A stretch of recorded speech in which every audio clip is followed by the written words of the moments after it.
Cuando nos mudamos a esa casa blanca con ventanas de madera pintadas de azul, en la ladera de un cerro a las afueras de San Miguel del Bosque, creí que por fin había encontrado la paz que siempre busqué. Rodrigo estaba feliz de dejar atrás la ciudad y a mí me enamoró la quietud del lugar, jacarandas que florecían morado cada primavera, caminos de tierra que olían a lluvia reciente y una calle tan silenciosa que se oía al viento peinando las copas de los árboles. Los vecinos apenas existían, eran sombras educadas que saludaban de lejos, desde la sala se veía el bosque. Me imaginaba tardes eternas con una taza de chocolate, un libro abierto y la lluvia golpeando suave los cristales. Al principio fue exactamente así. Después Rodrigo empezó a irse. Primero días, luego semanas. Ingeniero forestal de una empresa estatal, decía que no tenía opción. La casa, que antes parecía un abrazo, se volvió un hueco enorme y frío. Intenté llenarlo, leía, bordaba, tomaba clases de cocina por internet. Nada funcionaba. El silencio se hacía espeso, casi sólido. Solo quedaba Duque. Duque era mi perro desde hacía 7 años. Un mestizo grande, negro y café, mitad pastor belga, mitad labrador, con ojos demasiado inteligentes.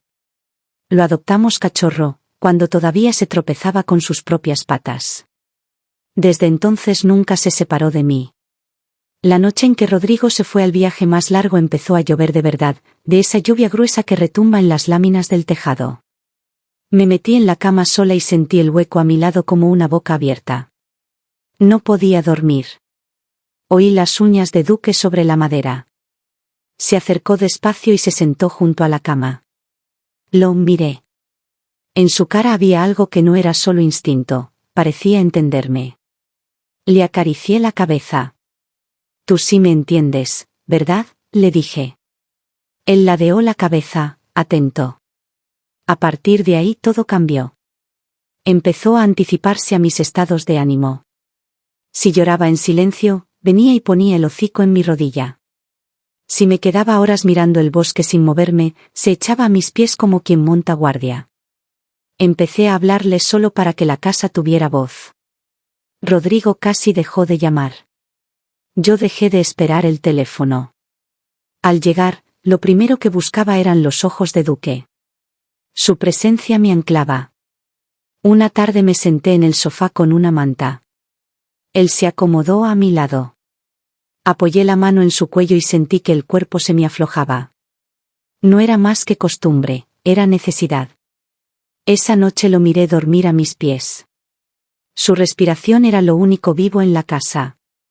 Mi mano descansaba en su lomo y algo se me removía por dentro, algo que no quería nombrar todavía. Las semanas se volvieron hojas que se lleva el viento. Ya no contaba los días que Rodrigo estaba fuera. Su ausencia dejó de doler, se volvió rutina, como el café de la mañana. Duque, en cambio, era constante. Sin darme cuenta empecé a cambiar pequeños rituales. Dejé de maquillarme para nadie, pero por las tardes me ponía vestidos largos de algodón con encaje, pantuflas de terciopelo y la pulsera de perlas de mi abuela. Me gustaba cómo sonaba la tela al moverme, como la pulsera tintineaba cuando servía el té. Duque me observaba desde su sitio junto al sillón con una mirada que me inquietaba y me tranquilizaba al mismo tiempo. Una tarde me cepillaba el pelo frente al espejo y lo vi reflejado detrás de mí, inmóvil, mirándome. Sentí un escalofrío que no era miedo. Por las noches ya no dormía al pie de la cama. Se acercaba más. Yo deslizaba los dedos entre su pelo despacio, como quien acaricia un recuerdo que no quiere que se escape. Una noche me despertó un trueno. La lluvia azotaba las ventanas. Estaba empapada en sudor frío. Duque me miraba desde la oscuridad con los ojos brillando. Se acercó y apoyó la cabeza en mi regazo. Llevaba una camisa larga de Rodrigo como pijama. La tela apenas cubría mis muslos. Sus patas descansaban sobre ellos. Le acaricié la cabeza. No me dejes, le dije bajito. Él no contestó, claro. Pero su calor sí. Desde entonces cada caricia fue más consciente. Me demoraba en la ducha pensando en él esperando afuera. Elegía batas de satén que brillaban bajo la luz tenue. Caminaba descalza por la casa y él me seguía en silencio. Un día, al agacharme para rascarle detrás de las orejas, mis labios rozaron su frente. Fue apenas un segundo, pero me recorrió todo el cuerpo. Me aparté confundida, con el corazón desbocado. «¿Qué me pasa?», murmuré. Pero ya no había vuelta atrás. Lo que empezó como compañía se había convertido en otra cosa. Algo que ardía despacio y sin ruido. Rodrigo anunció que volvía. Sentí un rechazo inmediato, casi físico. Cuando llegó, lo abracé por compromiso. Mi cuerpo no lo reconocía. Duque se quedó al fondo, observándonos. Esa noche me costó respirar a su lado. Extrañaba el calor silencioso al pie de la cama. Esperé a que Rodrigo se durmiera y salí. Duque estaba en el pasillo. Me arrodillé y apoyé la frente contra su cabeza. «No me dejes», repetí. Y me quedé allí, respirando con él. Rodrigo volvió a su rutina de viajes. Yo asentía mientras servía café vestida con blusas sueltas y faldas largas, descalza, mirando por la ventana como Duque correteaba entre los arbustos. Una noche, después de una cena llena de silencios, Rodrigo se encerró en la oficina. Yo salí al jardín. Duque me esperaba junto al naranjo. Me senté en la banca de piedra. Él apoyó la cabeza en mis piernas. Acaricié su lomo despacio, sin prisa, sin inocencia. El aire olía a azahar y tierra mojada. Por dentro, ardía. Cuando volví a la casa, Rodrigo dormía. Me metí en la cama dándole la espalda. Extrañaba a Duque.